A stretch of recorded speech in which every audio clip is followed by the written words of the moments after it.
I want you to imagine shackles, not metal, chains you can't see, shame, guilt, habits that whisper you're stuck. I know shackles. I've lived in them. Romans 5:8 says, "But God commendeth his love toward us, in that while we were yet sinners, Christ died for us." I wasn't the boss of anything good. I wasn't the king of the streets. Truth is, I was just a scared man wearing a tough man's coat. But most of the people I ran with, 90%, were deep in it. I wasn't officially a gang member, not on paper, but my life was woven into theirs like thread through cloth.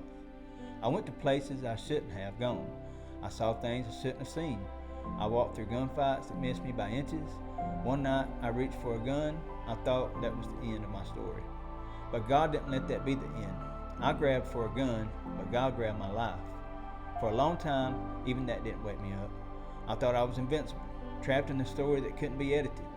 I believed the image I projected was protection itself. So I became the thug. I kept the ties. I became the guy no one else had the nerve to be. I practiced dangerous like it was a career, until it became who I was. I was married 3 times. My first marriage sent me spiraling. I tried to glue the pieces together with pride and anger, but it didn't hold. My second marriage left me convinced I'd gone too far. That was it. No way back.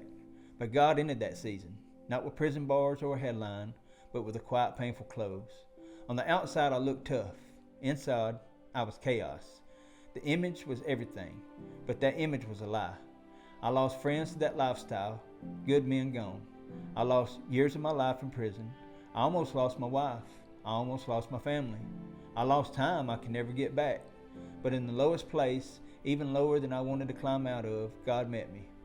It wasn't a lightning strike, it was a whisper.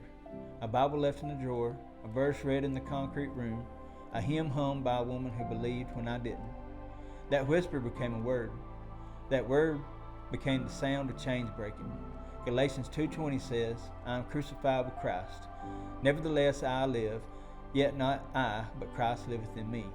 If Jesus can reach me, he can reach you. If he could crawl into that cell of my life and pull me out, he can do it again and again. My wife, the one who stayed when she could have walked away, she watched me change. Not because I finally tried harder, but because God did something inside me. Don't clap for me. Don't clap for a man trying. Clap for the God who resurrects the dead in the middle of the living. Clap for the God who looked at my life like a crime scene and said, "Not finished." For years I thought my reputation protected me. I thought weakness meant death, but it was in weakness that Jesus met me. John 8:36 says, "If the Son therefore shall make you free, you shall be free indeed." I can tell you about fights and jail and chaos, but I won't glorify it. Addiction is ugly. Crime is ugly. The illusion of tough is a lie that kills you slowly.